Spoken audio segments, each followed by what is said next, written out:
So today we're going to talk a little bit about backswing playing and how it relates to downswing playing.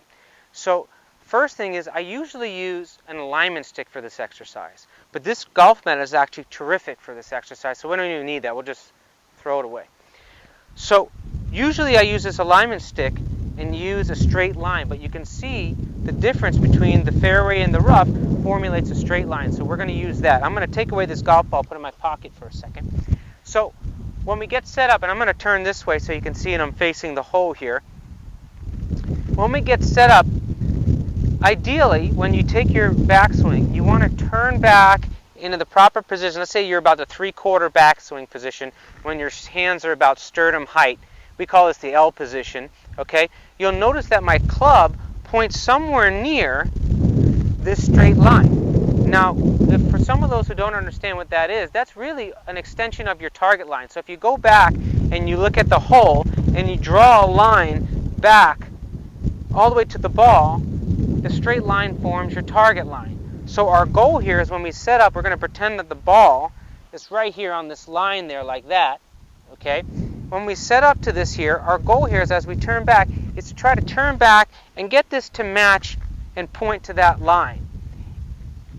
It's okay if you go back and the club is actually a little pointed away from that line between your feet and the line. But we don't want to ever see this pointed more to the horizon or out past it.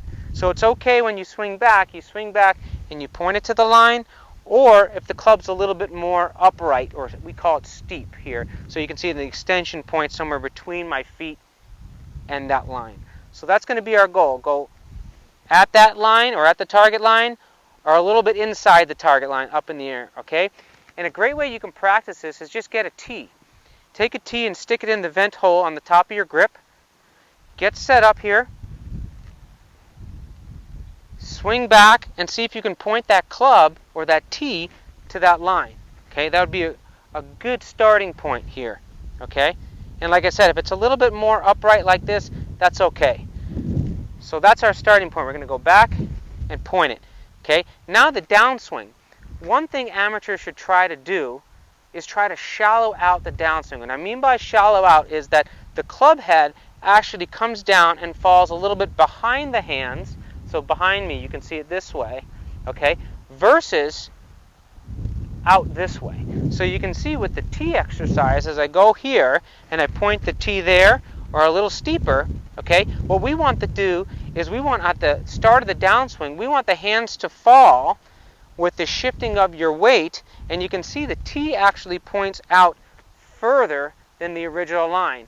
It should never go back on the downswing, point too much down to the floor. So if you go back and you get into a perfect backswing position, and on the way down, the tee starts pointing more towards your toes or in a steeper position, you're in trouble.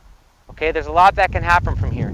So your goal here is to swing back, get in your position, in 3/4 position here, and try to see if you can get the tee on the way down as you're shifting your weight. Now, it's not just your arms falling, it's your shifting into the side. So you can see I'm putting pressure in my heel as I do this, and I'm shifting down. As I do this, you can start to see the tee is actually pointing a little out past the imaginary line. Now again, it's not pointing way out over here, but maybe a couple inches past or a foot past, not way out there. You don't want it to look like this. That's too much. That's trouble.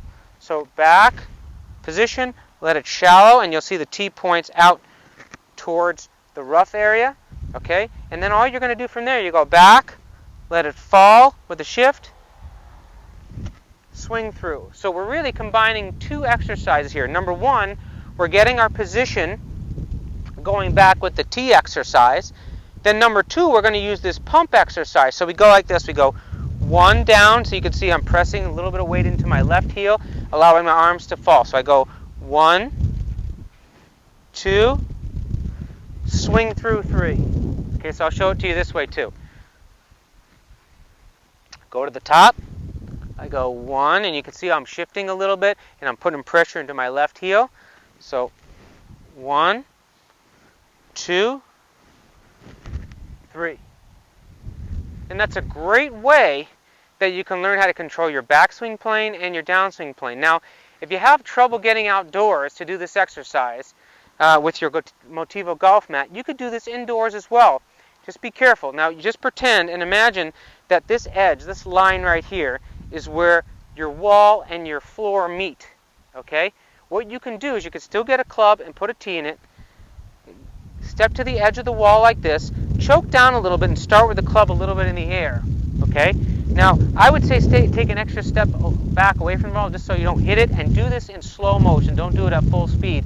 You don't want to mark up your walls. So you go back, turn, swing through. So again, you're never really going to hit the floor. Even if you have carpeting, you don't want to hit the carpet or the wall.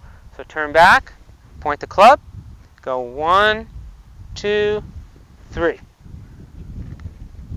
So it's really important to remember that the club can be a little bit more upright or steeper in the backswing, but much shallow in the downswing in order to make it easier to hit the center of the face.